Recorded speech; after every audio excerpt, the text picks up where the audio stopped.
ฮอบก็คือฮอบต่อไปที่จะมีการแข่งขันในวันที่22ที่จะมาถึงนี้การแข่งขันบันเตะซ้ายในฮอบ8ทีมสุดท้ายที่จัดการแข่งขันในตอนบ่ายของมื้อวันที่20พฤศจิกายน2025ที่ผ่านมานี้มีทั้งหมด4คู่ใน4สนามโดยคู่ที่1เป็นเจ้าภาพนครหลวงจันทร์พบกับแขวงเสกองอยู่ที่สนามกีฬาแห่งชาติหลัก16สนามนอกคู่นี้เป็นทางเจ้าภาพสามารถเอาชนะแขวงเสกองไปได้1-0ส่วนคู่ที่2แข่งขันอยู่ที่สนามกีฬากองทัพราคาทีมกระทรวงป้องกันความสงบหรือปกสสามารถเอาชนะแขวงหลวงน้ำทาไปได้2-0ผ่านเข้ารอบ4ทีมสุดท้ายไปพบกับเจ้าภาพนครหลวงเวียงจันทร์ส่วนคู่ที่3แข่งขันอยู่ที่สนามกีฬาลานซางบ้านหนองไห่เมืองหาดทรายฟองนครหลวงเวียงจันทร์แขวงอัตตปือสามารถเอาชนะแขวงอุดมไซไปได้แบบคาดลอย3-0ผ่านเข้ารอบ4ทีมสุดท้ายไปพบกับแขวงขับมวนที่ชนะแขวงจำปาสักด้วยการดวลจุดโทษแบบพลิกล็อก3-2โดยคู่นี้แข่งขันอยู่ที่สนามกีฬากลางมหาวิทยาลัยแห่งชาติเป็นคู่ที่มีการแข่งขันจากดุเดือดและลุ้นกันจากมันโดยการแข่งขันจบ90นาทีเสมอ1-1ต้องไปดวลกันอยู่จุดโทษแต่แขวงขับมวนเฮ็ดได้ดีกว่าสามารถเอาชนะแขวงจำปาสักไปได้3-2จากผลงานของนักขับแขวงขับมวนสวยเซฟประตูผาขับมวนพลิกล็อกผ่านเข้ารอบ4ทีมสุดท้ายโดยรอบต่อไปจะแข่งขันในวันที่22พฤศจิกายน2025เริ่มแต่เวลา 14:30 น.อยู่ที่สนามกีฬาแห่งชาติหลัก16นครหลวงจันทร์เจ้าภาพจะพบกับปกสแข่งขันอยู่ที่สนามนอกส่วนคู่แขวงขับมวนพบกับแขวงอัตตปือแข่งขันอยู่ที่สนามใน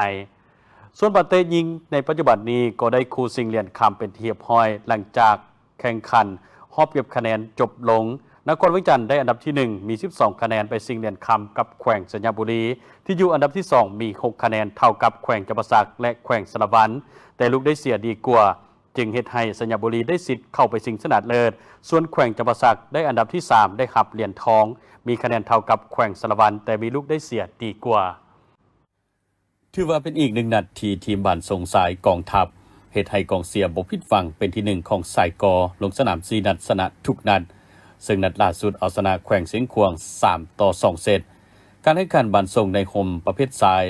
ายกอลงเดินในตอนบ่ายของวันที่20พฤศจิกายน2025เป็นการพบกันระหว่างทีมกระทรวงป้องกันประเทศหรือกองทัพพบกับแขวงเสียงขวางแชมป์เก่าการแข่งขันในรอบนี้กองทัพยังมาแฮงเอาชนะแขวงเสียงขวาง2เซตติดต่อกันโดยคะแนน25-15และ25-17ตามลำดับและในเซตที่3เสียงขวางไล่ตีตื่นขึ้นมาได้ด้วยการเอาชนะกองทัพในคะแนน25-20นำมาเป็น1-2เซตและนำมาตีเสมอกองทัพได้ในเซตที่4โดยคะแนน25-21เสมอกัน2-2เซตต้องไปดวลกันในเซตซีสตาร์ก็คือเซตที่5ที่มีคะแนนกำหนดอยู่ที่15คะแนนเท่านั้นส่วนในเซตที่5นี้บ่มีไผยอมไผเริ่มการแข่งขันกองทัพเฮ็ดได้ใจกองเสียขึ้นนำก่อนแต่เสียงขวางพยายามตีไล่คะแนนขึ้นมาแต่ย้อนพละกำลังและทักษะที่กองทัพมีเหนือกว่าบวกกับกองเสียที่เข้าไปโฮมเสียเป็นจำนวนหลายเต็มสนามจ่างสนั่นหวั่นไหวเฮ็ดให้กองทัพสามารถเอาชนะในเซตที่5ด้วยคะแนนไปได้15-10คะแนนจบการแข่งขันกองทัพชนะเสียงขวางแชมป์เก่า3-2เซตแต่เสียงขวางยังมีโอกาสอีก1นัดที่จะพบกับทีมเจ้าภาพนครหลวงเวียงจันทร์ในวันที่21พฤศจิกายน2025โดยทั้ง2ทีมนี้ลงสนามเท่ากันอยู่3นัดสามารถเอาชนะได้2นัดเสีย1นัดมีคะแนนเท่ากันสำหรับผลการแข่งขันของคู่อื่นๆที่ลงสนามในมื้อเดียวกันบ้านทรงหญิงสายกอขับมวนเอาชนะแขวงหลวงพระบางไปได้3-1เซตสัญญาบุรีสามารถเอาชนะแขวงอุดมไซไปได้3-1เซตทีมสายคอสวรรณเขตสามารถเอาชนะอุดมไซไปได้3-1เซตเช่นเดียวกันในวันที่3พฤศจิกายน2025นี้อยู่ที่สโมสร The King Snooker Club หนองไห่เมืองหาดทรายฟองนครหลวงวิจันทร์ได้มีพิธีมอบรับเหรียญรางวัลให้แก่นักกีฬาสนุกเกอร์ประเภท6แดงคู่ซ้าย6แดงเดี่ยวซ้ายและ15แดงทีมซ้ายในงานมหกรรมกีฬาแห่งชาติครั้งที่12หรือนครหลวงวิจันทร์เกม2025ในนี้ประเภท6แดงคู่ซ้ายกระทรวงป้องกันประเทศได้รับเหรียญคำนครหลวงวิจันทร์ได้เหรียญเงินและแขวงสวรรณเขตแขวงจำปาสักได้รับเหรียญทองร่วมประเภท6แดงเดี่ยวซ้ายแขวงสวรรณเขตได้รับเหรียญคำกระทรวงป้องกันประเทศได้รับเหรียญเงิน ส่วนนครเวียงจันทร์และแขวงกำมวนได้รับเหรียญทองร่วมประเภท15แดงทีมซ้ายแขวงสวรรณเขตได้รับเหรียญคำเช่นเดียวกันนครเวียงจันทร์ได้รับเหรียญเงินเหรียญทองมันตกเป็นของแขวงกำมวนและแขวงจำปาสักร่วมกีฬาสนุกเกอร์ในงานมหกรรมกีฬาแห่งชาติครั้งที่12หรือนครเวียงจันทร์เกม2025มี5ประเภทในการแข่งขันคือประเภท6แดงเดียวซ้าย6แดงคู่ซ้าย15แดงเดียวซ้าย15แดงคู่ซ้ายและ15แดงทีมซ้ายโดยปัจจุบันนี้การแข่งขันกีฬาสนุกเกอร์ใน3ประเภทผ่านมากระทรวงป้องกันประเทศได้1เหรียญคำ1เหรียญเงินนครเวียงจันทร์ได้1เหรียญเงิน1เหรียญทองแขวงสวรรณเขตได้1เหรียญคำ1เหรียญทองแขวงขบวนได้1เหรียญทองปัจจุบันการแข่งขันสนุกเกอร์ยังเหลืออีก2ประเภทคือประเภท15แดงเดี่ยวซ้ายและ15แดงคู่ซ้ายซึ่งจะได้มีการแข่งขันในระหว่างวันที่21-23 พฤศจิกายน 2025 นี้อยู่ที่สโมสรเดอะคิงสนุกเกอร์คลับหนองไห่เมืองหาดทรายฟอกนครเวียงจันทร์ซึ่งนครเวียงจันทร์สามารถคว้าได้59เหรียญคำ49เหรียญเงินและ71เหรียญทองรวม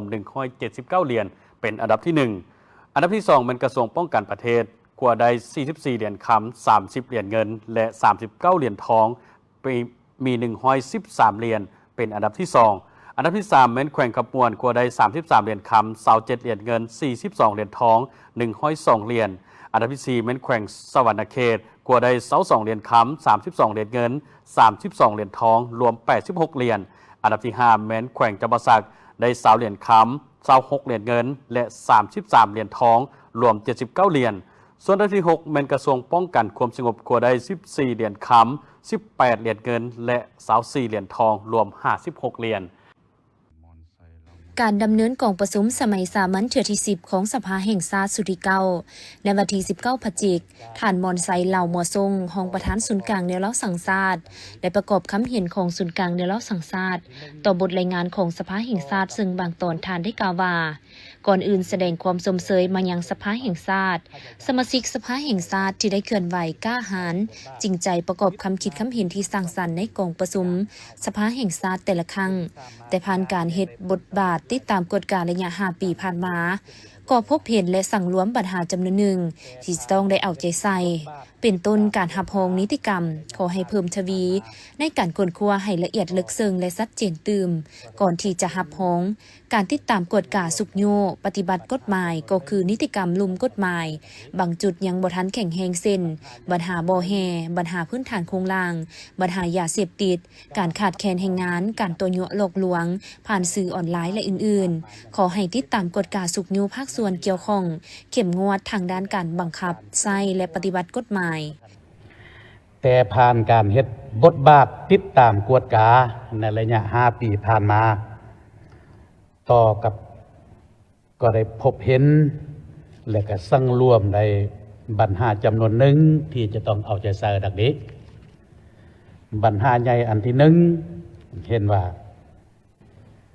การหับหองนิติกรรมนี้ในระยะ5 ปีผ่านมายังสังเกตเห็นว่ายังมีบางจุดอยู่ในข้อการค้นคว้าอย่างบ่ทันละเอียดชัดเจนเท่าที่ควรอันนี้เป็นข้อเสนอให้เอาใจใส่ผ่านการติดตามในระยะ5 ปีผ่านมาเฮ็ดจุดที่1ข้อยกตัวอย่างการปรับปรุงราคากระแสไฟฟ้าหับหองไปแล้วแต่ในตัวจริงบางด้านแม่นบ่สามารถจัดตั้งปฏิบัติได้โครงการทางด่วน BRT หับหองแล้วแต่ก็ยังมีความยุ่งยากหลายด้านในการจัดตั้งปฏิบัติตัวจริงซึ่งอันนี้มันซองแซงให้เห็นถึงความละเอียดชัดเจนในการค้นคว้าต่อให้ทีหนึ่งปัญหาใหญ่จุดใหญ่อันที่สองนี้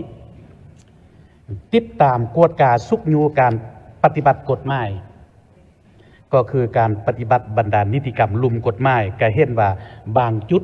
5 ปีผ่านมาแม่นยังบ่ทันแข็งแรงเป็นต้นแม่นพวกเฮาเฮ็ดนำกันเช่นว่าปัญหาบ่แฮปัญหาพื้นฐานโครงล่างปัญหายาเสพติดปัญหาการขาดแคลนแรงงานปัญหาการตัวยั่วลอกลวงทางออนไลน์และอื่นๆที่ว่าเกิดมีปรากฏการณ์ย่อท้อเกิดขึ้นอย่างกว้างขวางแต่ว่าก็เห็นว่ากลไก การแก้ไขก็เห็นว่ายังบ่ทันแข็งแรง สำหรับแผนการ5ปี 2026 หา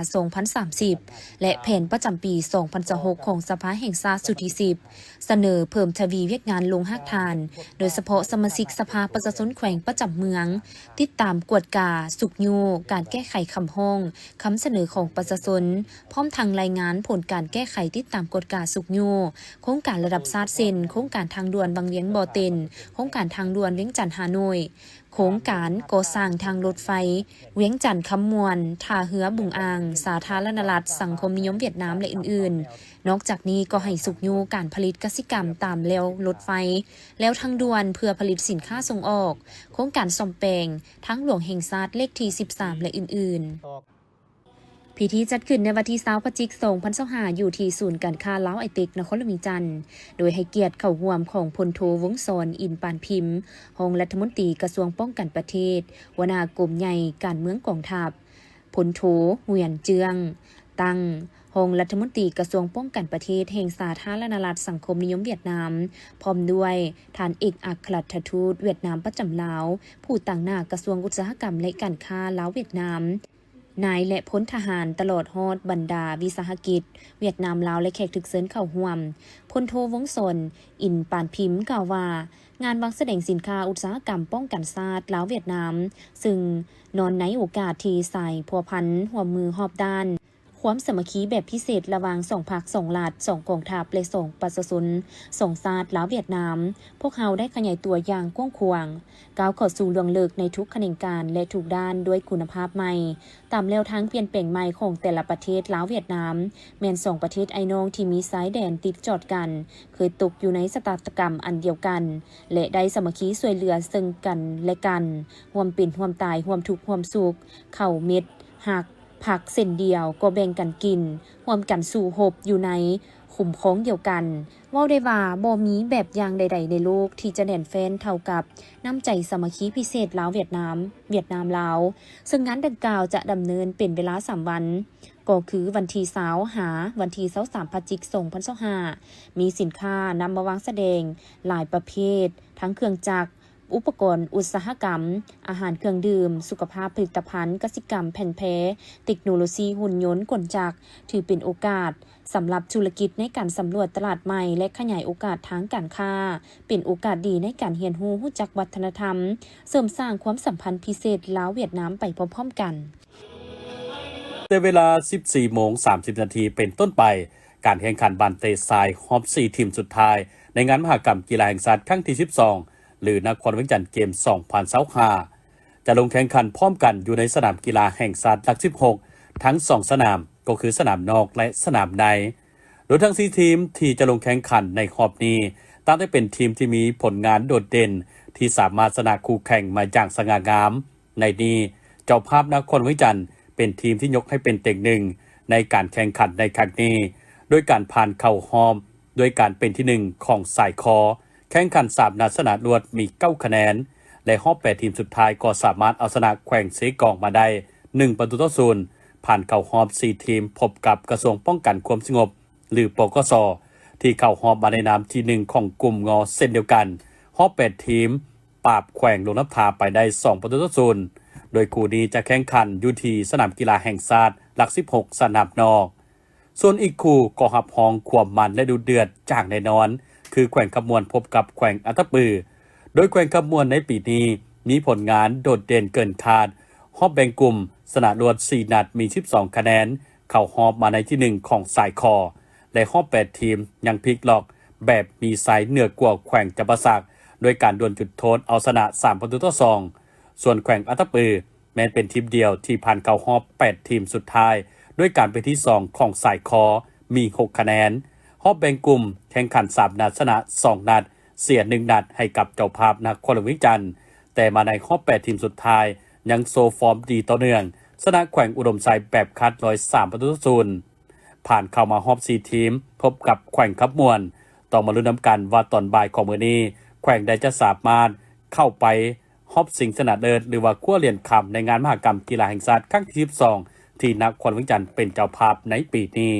แข่งขันกีฬากอล์ฟในงานมหกรรมกีฬาแห่งชาติครั้งที่ 12 หรือนครหลวงเวียงจันทน์เกม 2025 ได้เปิดฉากขึ้นแล้วในตอนเช้าของวันที่21พฤศจิกายน2025อยู่ที่สนามกอล์ฟลาวคันทรีคลับเมืองหาดสายฟองนครหลวงเวียงจันทน์การแข่งขันครั้งนี้มี16แขวงเข้าร่วมและ3กระทรวงคือกระทรวงป้องกันความสงบกระทรวงป้องกันประเทศกระทรวงอุตสาหกรรมและการค้าโดยแบ่งเป็น19ทีมในนั้นมีนักกีฬาชาย76คนหญิง8คนรวมทั้งหมด84คนซึ่งเริ่มการแข่งขันระหว่างวันที่21-24พฤศจิกายน2025สิ่งใส่8เหรียญคำคือทีมชายบ่มีแต้มต่อบุคคลชายบ่มีแต้มต่อทีมชายมีแต้มต่อบุคคลชายมีแต้มต่อทีมหญิงชายบ่มีแต้มต่อบุคคลชายบ่มีแต้มต่อและทีมหญิงชายมีแต้มต่อบุคคลหญิงมีสายแต้มต่อสำหรับการแข่งขันในวันที่21พฤศจิกายนนี้แม่นประเภททีมชายและบุคคลชายวันที่22พฤศจิกายน2025จะแข่งขันทีมชายบุคคลชายและทีมหญิงบุคคลหญิงและแข่งขันไปจนถึงวันที่24พฤศจิกายน2025จึงสิ้นสุดการแข่งขันและมอบเหรียญรางวัลถือว่ามือนี้เป็นมือเปิดการแข่งขันกีฬากอล์ฟงานมหกรรมกีฬาแห่งชาติครั้งที่12ที่นครหลวงเวียงจันทน์เป็นเจ้าภาพนักกีฬาเข้าร่วมทั้งหมดมี19ทีมในนั้นนักกีฬาชายเข้าร่วม76คนจาก19ทีมและนักกีฬาหญิงเข้าร่วม18คนจาก6ทีมจำนวนทั้งหมด94คนการแข่งขันจะได้เริ่มต้นในมื้อนี้ตอนเช้าเวลา 8:00 นและจะสิ้นสุดการแข่งขันในหอบทำวิทย์เวลาบ่าย 2:30 นซึ่งเป็นการแข่งขันเฉพาะประเภททีมชายและบุคคลชายส่วนมืออื่นจะเป็นการแข่งขันประเภททีมชายบุคคลชายและทีมหญิงบุคคลหญิงการแข่งขันจะดำเนินไปหอดมือวันที่24เดือน11ปี2024พิธีมอบเหรียญรางวัลจะได้จัดตั้งปฏิบัติอยู่ที่สโมสรสนามกอล์ฟแห่งนี้ในเวลา 5 โมงตอนแรกของวันที่24เดือน11 2025ตลอดการแข่งขันถือว่าได้มีบรรยากาศฝึกฝืนมวลซืนนักกีฬาที่เป็นตัวแทนแต่ละสหพันธ์กีฬากอล์ฟของบรรดาแขวงและ3กระทรวงได้ตั้งหน้าเอาใจใส่ในการฝึกซ้อมฮัดแอบอย่างตั้งหน้าบรรดาหัวหน้าทีมนักกีฬาก็ได้เข้าร่วมกับพวกเฮาเพื่อประชุมปรึกษาหารือจัดวางระเบียบการแข่งขันถือโอกาสนี้พวกข้าพเจ้าในนามคณะอำนวยการจัดการแข่งขันโดยมีสหพันธ์กีฬากอล์ฟแห่งชาติลาวสมทบกับสหพันธ์กีฬากอล์ฟนครหลวงเวียงจันทน์ในนามเป็นเจ้าภาพจัดการแข่งขันขอเชิญชวนเพื่อนมิตรสหายบรรดากองเชียร์จากบรรดาแขวงและทีมที่เกี่ยวข้องมาร่วมเชียร์บรรดานักกีฬากอล์ฟของตนอย่างฝึกฝืนมวลซืนการแข่งขันครั้งนี้สหพันธ์กีฬากอล์ฟนครหลวงเวียงจันทน์ได้ส่งนักกีฬากอล์ฟเข้าร่วม7คนใน4รายการแข่งขันโดยมุ่งหวังกวาดเอา4เหรียญคำซึ่งนักกีฬาแมนได้เอาใจใส่ฝึกซ้อมมาแต่เดือนกันยายน2025และได้รับการสนับสนุนเป็นอย่างดีจากคณะรับผิดชอบสบายดีข้าพเจ้าชื่อว่าทวีสุขศรีสุริตเนาะเป็นหัวหน้าครูฝึกของทีมนคร การแข่งขันกีฬาเต้นได้จัดขึ้นในระหว่างวันที่19 พฤศจิกายน2025อยู่ที่ศูนย์การค้าเวียงจันทน์เซ็นเตอร์ซึ่งมีทั้งหมด5ทีมเข้าร่วมแข่งขันคือนครเวียงจันทน์แขวงเวียงจันทน์บ่อแก้วคำมวนและแขวงสวรรณเขตซึ่งการแข่งขันประกอบมี3รายการซิงค์3เหรียญคำ3เหรียญเงินและ6เหรียญทองแดงคือแข่งขันประเภทเดี่ยวทรายเบรกกิ้ง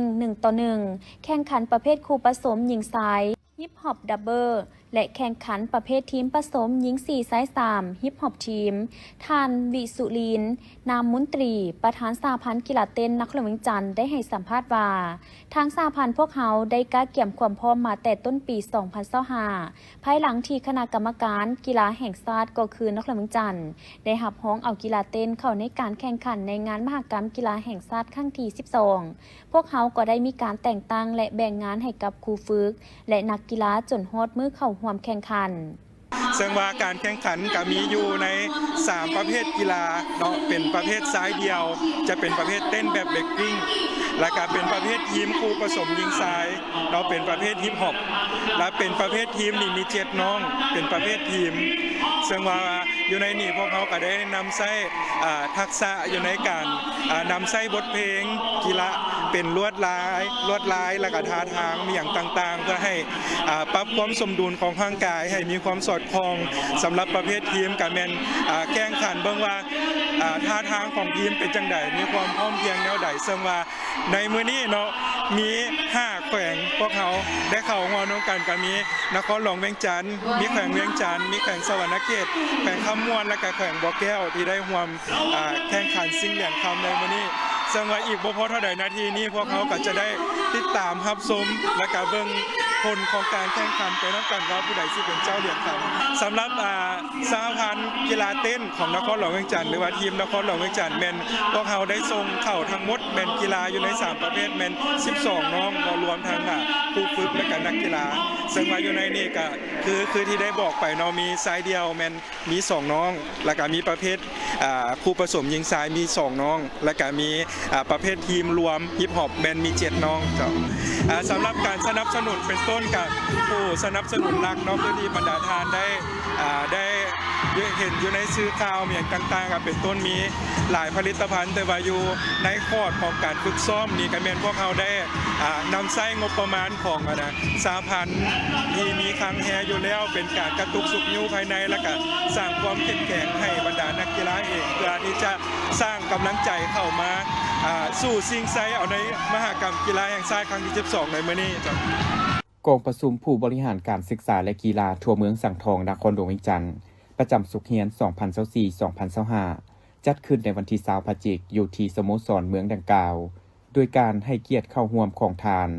ไอซูนสะพังทองรองเลขาพรรคเมืองประธานกวดกาพรรครัฐเมืองสังทองท่านอาจารย์บุญทันแสงมณีรองหัวหน้าแผนกศึกษาธิการและกีฬานครหลวงเวียงจันทร์พร้อมด้วยพนักงานครูอาจารย์ผู้บริหารการศึกษาตลอดฮอดเลขาพรรคบ้านนายบ้านทั่วเมืองเข้าร่วมอย่างพร้อมเพรียงในกองประชุมทานอัมพรศรีสุพรรณคณะพรรคเมืองหัวหน้าห้องการศึกษาธิการและกีฬาเมืองสังทองได้ตีราคาการจัดตั้งปฏิบัติเวียกงานการศึกษาสุขเฮียน 2024-2025 และวางทิศทางแผนการประจำสุขเฮียน 2025-2026 ซึ่งห้องการศึกษาธิการและกีฬาได้สุ่มใส่เวียกงานพัฒนาทรัพยากรมนุษย์เพื่อสร้างให้บุคลากรรับใช้เวียกงานแต่ละคุมเขตอย่างมีคุณภาพในความรับผิดชอบสถานการศึกษาขั้นโรงเรียนบำรุงประชาชนให้จบชั้นม.ต้นการจัดตั้งพัฒนาแขนงการศึกษาและกีฬา5ปีครั้งที่9 2021-2025 ก่อก้าวเข้าสู่ระยะท้ายสมัยผ่านการจัดตั้งปฏิบัติแผนดังกล่าวในสุขเฮียน 2024-2025 เห็นว่ามีผลสำเร็จหลายด้านทั่วเมืองสังทองมีโรงเรียนอนุบาล11แห่งในนี้ภาคเอกชน1แห่งมีครูอาจารย์31คนมีนักเรียนทางภาครัฐและเอกชนทั้งหมด528คนเทียบใส่ปีผ่านมาเพิ่มขึ้น27คนทั่วเมืองมีโรงเรียนประถมทางภาครัฐและเอกชนทั้งหมด31แห่งในนี้ภาคเอกชน1แห่งมูลละประถม2แห่งเทียบใส่สุขเฮียนผ่านมาลดลง1แห่งห้องควบ21ห้องถ้าเทียบใส่ปีผ่านมาเพิ่มขึ้น3ห้องมีนักเรียนทั้งหมด 2,274 คนถ้าเทียบใส่สุขเฮียนผ่านมาเพิ่มขึ้น17คนมีครูอาจารย์ทั้งหมด163คน